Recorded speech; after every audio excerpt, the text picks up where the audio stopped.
연애 결혼 스트레스로 하루하루 숨이 턱턱 막히고 괴로웠는데 이제야 해소됐고 지금 와이프랑 행복하게 산다. 퇴근하고 웃으면서 맞이해주는 사람이 있다는 게 같이 손잡고 이야기하고 산책할 와이프가 있어서 행복해. 여러분들 마지막 문구가 보이시죠? 행복하다. 영상 보시기 전에 구독, 좋아요 꼭 부탁드립니다. 안녕하십니까, 불광입니다. 어제 영상에서 사기를 당하지 마시라, 로맨스 스캠 무조건 피하시라 이야기 드리지 않았습니까? 그런데 중요한 이야기를 빠져먹었더라고요. 그렇게 위험한데도 왜 우리는 앱을 통해서 그리고 연애를 통해서 어떻게 업체를 통해서 외국인을 만나려고 하는 겁니까? 아니 스캠 당할 수 있잖아, 사기꾼에게 당할 수 있잖아, 파가지 당할 수 있는데 이렇게 위험한데 왜 그렇게 외국인을 만나려고 안달나 있을까요? 그에 상하는 합당한 이유가 있어서 그런 거지 않습니까? 외국에서는 이런 분들을 만날 수 있다는 희망이 있기 때문에 그렇습니다. 여기 보시면 유이병이라는 유튜버가 있습니다. 과거에 도쿄에서 만났던 일본인 인터넷 방송인과 함께 방송을 찍고 있는데 여기 과거 보시면 도쿄에서 만났던 장면 보이시죠? 나노짱이라고 하는데 상당히 미인입니다. 이 사람과 함께 당진으로 놀러가서 회도 먹고 놀고 있는데 갑자기 건너 햄버거 가게 사장님이 햄버거 모델을 해달라면서 공짜로 햄버거를 줍니다. 왜? 이쁘니까. 이 여성 보세요, 마스크를 뚫고 미모가 튀어나오잖아. 그렇게 미인은 공짜 햄버거를 얻어먹습니다. 물론 마스크 벗어도 예쁩니다. 아까 사진 보여드렸죠. 그리고 화장품 가게에서 놀다가 신발을 사기 위해서 갑니다. 그런데 어떤 남자가 말을 걸어옵니다. 저기요, 너무 제 스타일이시라서요. 라면서 번호를 물어봅니다. 아까 화장품 가게부터 쫓아왔다는데요. 물론 거절했겠죠. 그리고 신발 가게에서도 헌팅을 당합니다. 가게 직원한테 말이죠. 그리고 지하철에서 나오자마자 헌팅을 당합니다. 지나가는 행인한테. 에?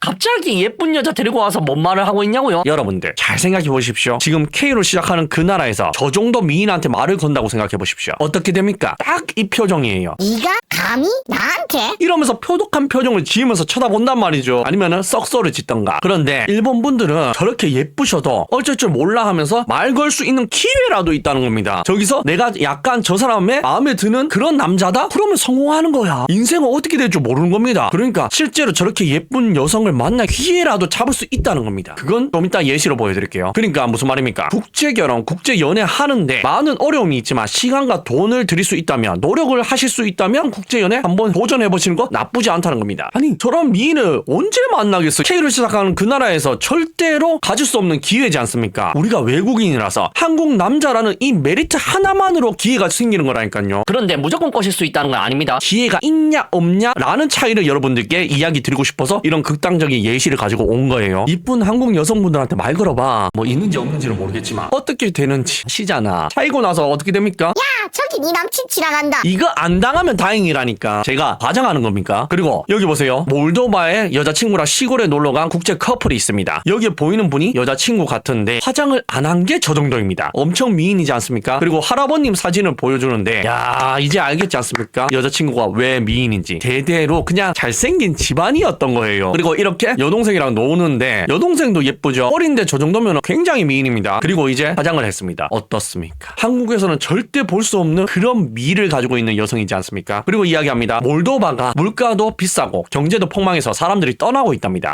그런데 어느 나라랑 계속 겹쳐 보이지 않습니까? 우리도 몰도바 꼴 나는 건가요? 그리고 음료도 사고 돌아다니는데 어떻습니까? 저기는 경제가 폭망해서요, 남자들이 다 떠났답니다. 그래서 여자들밖에 없는데 그렇다는 건 뭡니까? 기회다. 우리도 가면 뭔가 굉장한 기회를 잡을 가능성이 높다는 거지 않습니까? 물론 시간, 돈, 운까지 따라줘야 되는 겁니다. 그리고 그런 게 있으신 분들 한정이에요. 그래도 예쁘잖아. 국내에서는 저런 분들에게 말 거는 것조차 기회가 없지 않습니까? 물론 저 정도 예쁜 여성을 찾기도 어렵지만 말이죠. 다시 한번 말씀드립니다. 저런 예쁜 여자친구를 저기 간다고 무조건 꼬실 수 있는 게 아니에요. 적어도 국내에서는 네 남친 지나간다. 당할 여자들이지만 외국에서는 한국 남자라는 이유 하나만으로 말은 걸어볼 수 있다. 호감 5레벨부터 쌓고 시작할 수 있다는 게 중요한 겁니다. 이게 가장 큰 메리트라는 거죠. 안 그렇습니까 여러분들? 기회의 유무, 이게 엄청나게 중요한 거라니까요. 그래서 제가 매번 말씀드리는 겁니다. 언제 이런 기회가 생길 줄 모르니까 다이어트 하시라, 운동 꾸준히 하시라, 돈 모아 놓으시라, 시간 나면 성령도 필요하면 하시라, 영어 외국어 배우면 그거보다 더 좋은 건 없다고 이야기한 게 뭡니까? 이런 기회가 언제 올지 모르니까 준비되어 있지 않은 사람은 저런 기회가 와도 잡을 수가 없으니까 제가 무슨 말씀을 드리고 싶은지는 아시겠죠? 그리고 결혼한 분들 보세요. 한국 그리스 커플입니다. 엄청나게 미인이시지 않습니까? 저는 이 커플 볼 때마다 놀랍습니다. 저게 어떻게 애를 셋 놓은 여성분이라고 생각이 들겠어요. 도대체 처녀 때는 얼마나 미인이셨겠습니까? 일단 여기 내용을 보면 와이프가 차를 찾고 있습니다. 한 300만 원짜리 찾는다는데 출퇴근용으로 찾는다네요. 근데 남편이 말합니다. 와이프가 육아휴직 이제 끝나고 1월부터 일을 시작하거든요. 그래서 그냥 카니발 끌고 다니면 될 텐데 또 작은 차를 사달라고 꼬장을 부리고 있습니다. 집에 원래 차가 있다는 거죠. 근데 필요하니까 애들 때문에라도 한 대 더 사자 이런 이야기지 않습니까? 그러고 나서 딸에게 묻습니다. 소피야, 엄마가 또 차 사달라고 꼬장 부리는데 어떻게 생각하냐? 라고 물으니 돈이 썩었냐? 라고 대답하는 딸내미의 모습이 보이십니까? 여러분들 이 장면을 보고 무슨 생각이 드십니까? 두 가지 생각이 들지 않으십니까? 가정교육으로 벌써 전략 정신을 가르치고 있다. 그리고 한 개 더, 유전자 계량. 이 따님분은 보세요. 남편분도 잘생기셨습니다. 와이프분도 원래 예쁘니까 그런 거겠죠. 그런데 혼혈이 예쁘다는 것도 다들 아는 사실이잖아. 우리가 꿈꾸던 게 저런 거지 않습니까? 표독함의 유전자를 더 이상 물려주지 않을 방법이 있다니까요. 국제 결혼해서 애를 낳으면 그 표독함에서 해방되실 수 있다니까. K로 시작하는 그 나라 DNA 깊숙이 박혀있는 이 표독함 없앨 수 있는 방법이 유일한 게 뭐라고요? 국제 결혼이라니까. 사실 연애만 할 거면 국제연애 왜 합니까? 시간이 그만큼 드는데 돈도요 많이 들어요. 적게 들 수가 없지 않습니까? 외국에 나가서 연애를 해야 되는데 사랑요, 행복요. 그런데 이게 전제 조건이 뭐라고요? 우리의 원초적인 본능을 충족시켰을 때, DNA 깊숙이 박혀있는 번식의 본능을 충족했을 때 사랑도 행복도 다 추구할 수 있는 겁니다. 에?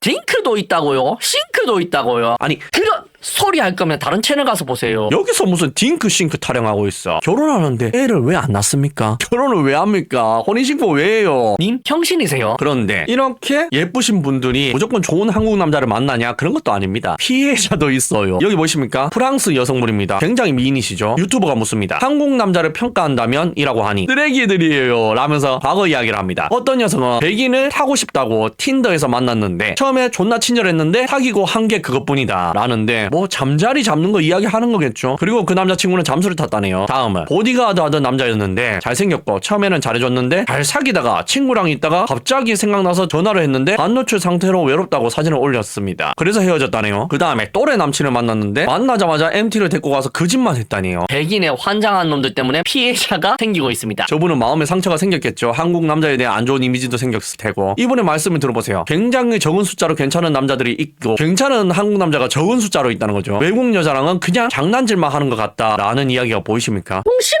못 차리고 있어. 안타깝지 않습니까? 그래서 하고 싶은 말이 뭐냐고요? 키 큰 여자? 아 좋죠. 예쁜 여자 좋습니다. 그런데 그 사람들이 우리를 무시할 것 같다? 아니잖아. 아까 프랑스 여성분 보셨잖아. 기회가 되면 만날 수가 있다니까. 외국인들은 생각보다 관대합니다. 그리고 또 말 걸면은 K를 시작하는 그 나라처럼 네 남친 지랄한다. 이거 당할 것 같은 두려움이 있으신 거 압니다. 아는데 외국인은 다르다니까. 여러분들이 그 트라우마가 있는 건 국내에서만 한정이란 말이죠. 여기 보시면 키가 170 조금 넘는 남자와 결혼한 키 180 넘는 일본 여성이 있습니다. 와이프분이 굉장히 적극적이고 남자가 마음에 들어서 키가 작든 뭐든 상관없이 번호를 따갔다네요. 물론 남성분이 굉장히 잘생기셨습니다. 과거 사진 보십시오. 존잘 그 자체잖아. 그래도 뭘 알 수 있다? 외국은 키를 좀 덜 따지는구나 라는 거 아실 수가 있지 않습니까? 얼굴 이야기하지 마. 그렇게 이야기하면 한도 끝도 없다니까. 저런 커플도 많잖아요 외국은. 그리고 외국은 뭐다? 나이를 좀 감아준다니까요. 많이는 안 감아줍니다. 한 10살? 언저리 정도는 감아주는 것 같습니다. 그리고 자기가 아무리 예쁘더라도 자기한테 말을 걸어주면 어느 정도 예의를 지킵니다. 뭐 이거는 일본 한정이 아닙니다. 외국 여성분들 전부 다 그래요. 거기에 더해 뭐라고 했죠? 외국에서는 한국 남자 프리미엄이 있다니까. 일단 호감도 5레벨 쌓고 시작한다니까. 이게 가장 중요한 점이지 않습니까? 많은 한국 남성들에게 국제 결혼을 할 수 있는 기회가 있단 말이죠. 그리고 그렇게 기회를 잡고 결혼한 분들의 이야기를 보세요. 여기 보이십니까? 모로코 여성이랑 결혼해서 행복하다는 남자의 사진이 보이십니까? 발만 봐도 행복해 보이잖아. 심지어 와이프 나이는 한국 나이로 딱 성인이랍니다. 아 그러실 수 있습니다. 남자가 젊어서 그렇다. 잘생겼을 수도 있다. 그럴 수 있는데 그럼 다른 이야기 한번 들려드리죠. 나한테는 선택지가 없어서 국결함. 괜찮은 한국 여자 만나서 사랑하고 결혼하고 싶었음. 문제는 내가 너무 못생긴 편이라는 거임. 물론 개인적으로 할 수 있는 노력은 많이 했어요. 운동해서 몸도 만들고 멀쩡한 직장 다니고 심지어 집이 어려운 편이 아니라 서울에 자가도 있음. 얼굴 빼고는 작은 육각형 된다고 생각함. 소개팅도 많이 받고 결정사도 가입해봤지만 그냥 나를 사랑해주는 사람이 하나 없는 게 진짜인가 싶고 나이도 안 받고 직업도 안 받고 모은 돈도 안 버는데 없으니 포기하게 되었어요. 제가 말씀드렸죠. 국내에서는요. 내가 얼굴 빼고 모든 조건이 좋다 하더라도 그 여성분이 내 얼굴이 싫어한다? 그러면 아웃입니다. 굉장히 얼굴을 많이 따지는 세대가 돼버렸다는 거죠. 잘 살아도 운동 빡세게 해도 몸도 괜찮고 키도 적절해도 좋은 결과를 얻지 못할 가망성이 높습니다. 아 물론 기준은 있습니다. 저 남성분이 뭐라고 했습니까? 사랑을 얻지 못했다. 그런 뉘앙스가 여자들에게 풍겨왔다는 거지 않습니까? 그냥 돈 보고 결혼하려고 했던 사람들은 있었겠죠. 그런데 그 사람이 사랑한다는 느낌을 못 받았던 거지 않습니까? 그래서 제가 말씀드렸잖아요. 저기 네 남친 지나간다. 이 밈 괜히 나온 게 아니라니까요. 실제로 K를 시작하는 그 나라에서 남자분들에게 많이 일어나는 상황들이지 않습니까? 남자들에게 진짜로 했던 상황이라니까. 왠지 아십니까? 여자들끼리도요 그룹이 있지 않습니까? 그 그룹에서 못생긴 남자를 만나면, 능력이 안 되는 남자를 만나면 왕따를 당할, 부끄러워할 가망성이 굉장히 높거든요. 내가 사랑하든 말든 그건 아무 상관없는 겁니다. 비교질 때문이죠. 못생긴 놈끼리 친하다고 지인도 나랑 같은 과인데 국제 결혼한 거 보고 관심이 갔고 결국 나도 지금 와이프 만나서 결혼함. 솔직히 부정적인 인식 인정하고 한국에 괜찮은 사람 많은 거 근데 날 안 만나주고 사람 취급을 안 하는데 별 수 있음? 이라는데 뭔 소리야? 괜찮은 사람이 너보고 야라를 떠는데 어떻게 괜찮은 사람이야? 그건 괜찮은 사람이 아니라 안 괜찮은 사람이에요. 아직도 스윗하네. 연애 결혼 스트레스로 하루하루 숨이 턱턱 막히고 괴로웠는데 이제야 해소됐고 지금 와이프랑 행복하게 산다. 퇴근하고 웃으면서 맞이해주는 사람이 있다는 게 같이 손잡고 이야기하고 산책할 와이프가 있어서 행복해. 여러분들 마지막 문구가 보이시죠? 행복하다. 그렇습니다. 연애혼요, 업체혼요, 채팅으로 만난 사람요 결국에는 다 행복하게 살잖아. 깨가 쏟아지지 않습니까? 그건 한남 외녀 커플 이혼율이 말해주잖아. 2010 몇 년도부터 10년간 이혼율입니다. 어떻습니까? 이혼율이 굉장히 낮죠. 물론 여기서 베트남은 뺐습니다. 왜 뺀 줄 아십니까? 저 기간에 베트남에서 한국 남자들을 상대로 국적만 취득하려는 그런 사기 행각이 굉장히 많은 시기였기 때문에 그것만 뺀 겁니다. 그거 빼고 보니까 어떻습니까? 한남이 외국 여자들한테 먹힌다니까요. 살아보면 이 한국 남자들만큼 괜찮은 남자들이 없다고 외국 여자들이 인정한 거지 않습니까? 저게 외국 여자들이 한국 남자에게 발행한 인증서라니까. 한남 괜찮다고. 보세요. 서로 만족하면서 행복하게 산다니까. 그래서 제가 매번 국제 결혼을 권장해 드리는 겁니다. 여러분들이 이혼 안 당하고 도축 안 당하고 행복할 가망성이 상당히 높기 때문에 말이죠. 제가 무슨 말씀을 드리고 싶은지는 아시겠죠? 꿈속에서 깨어날 시간입니다. 레드선.